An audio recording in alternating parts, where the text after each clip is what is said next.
মানসুর ইবনে আম্মার বর্ণনা করেন, আমার একজন বন্ধু ছিল যে জীবনে অনেক গুনাহ করেছিল, নিজের উপর জুলুম করেছিল, নিজের উপর অবিচার করেছিল। অতঃপর সে আল্লাহ তাআলার কাছে তাওবা করে। তাওবা করার পর থেকে আমি তাকে দেখতাম সে অনেক ইবাদত করত, অনেক নামাজ পড়ত, অনেক রোজা রাখত, অনেক তাহাজ্জুদ পড়ত। হঠাৎ করে একদিন তাকে খুঁজে পাচ্ছিলাম না। আমি তার খোঁজে তার বাড়িতে গেলাম। আমি দরজায় গিয়ে আওয়াজ দিলাম, ভিতর থেকে তার মেয়ে বের হয়ে আসলো। আমাকে জিজ্ঞেস করলো, কাকে খুঁজছেন?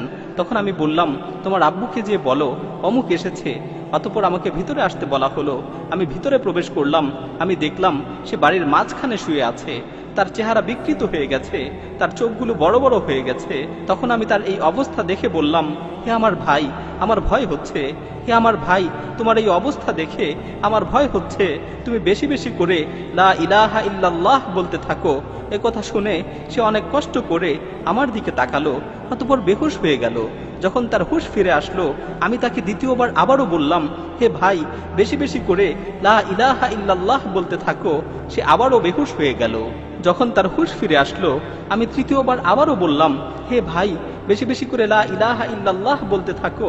সে চোখ খুলল, আমার দিকে কিছুক্ষণ তাকিয়ে রইল, চোখের পানি ছেড়ে দিয়ে বলল, হে ভাই মানসুর, আমার মাঝে আর এই কালেমার মাঝে প্রাচীর তৈরি করে দেয়া হয়েছে। আমি ইচ্ছা করলেও এই কালেমা পাঠ করতে পারছি না। তখন আমি বলে উঠলাম, লা হাওলা ওয়ালা কুওয়াতা ইল্লা বিল্লাহ। আমি তাকে বললাম, তুমি যে এত নামাজ পড়তে, এত ইবাদত করতে, এত আমল করতে, এত তাহাজ্জুদ পড়তে, এগুলোর কি হলো? তখন সে বলল, তুমি যে আমাকে ইবাদত করতে দেখতে, আমি এর কোনো কিছুই আল্লাহর জন্য করতাম না। আমি আমার সকল ইবাদত, আমি আমার সকল আমল এগুলো মানুষদের দেখানোর জন্য করতাম। আর আমার তাওবা ছিল মিথ্যা তাওবা। আমি মানুষদের দেখানোর জন্য তাওবা করেছিলাম। আমি মূলত বাহ্যিকভাবে মানুষদের দেখানোর জন্য ইবাদত করতাম, কিন্তু আমি যখন একাকী থাকতাম, আমি আমার ঘরের দরজা বন্ধ করে দিয়ে মদ পান করতাম। আমি নির্জন মুহূর্তে বিভিন্ন ধরনের গুনায় লিপ্ত হতাম। আমার মনে আছে, একবার আমি খুব গুরুতর অসুস্থ হয়ে গিয়েছিলাম।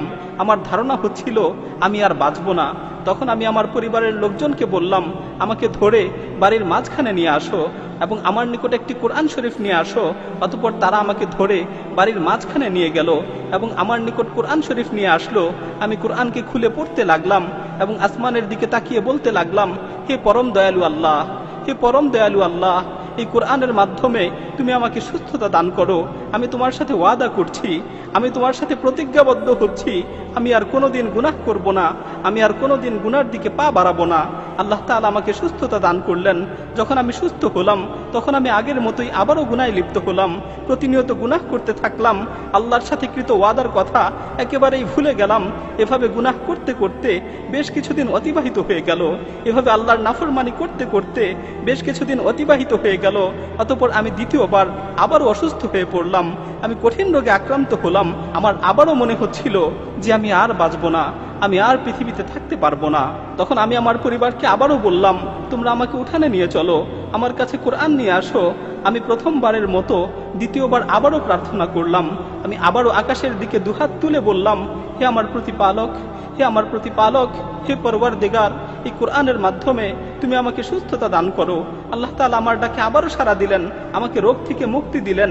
আমি আবারও অঙ্গীকার করলাম যে আমি আর কখনোই গুনাহ করব না, আমি আর কখনোই গুনার দিকে পা বাড়াবো না।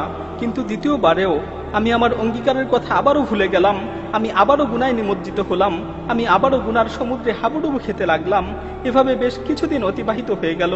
এরপর আমি তৃতীয়বার আবারও অসুস্থ হয়ে পড়লাম, যা তুমি এখন দেখতে পাচ্ছ। অতঃপর আমি আমার স্ত্রীকে বললাম, আমাকে উঠানে নিয়ে চলো, আমার কাছে কোরআন নিয়ে আসো। তারা আমাকে উঠানে নিয়ে গেল, আমার কাছে কোরআন নিয়ে আসলো। অতঃপর এবার যখন আমি তিলাওয়াত করার জন্য কোরআনকে খুললাম, আমি দেখতে পেলাম কোরআনের সমস্ত পৃষ্ঠাগুলো সাদা হয়ে গেছে। পুরো কোরআনের মাঝে একটি অক্ষরও আমার চোখে পড়ল না। আমি বুঝতে পারলাম আসমান ও জমিনের অধিপতি আল্লাহ সুবহানাহু ওয়া তাআলা আমার উপর রাগান্বিত হয়েছেন।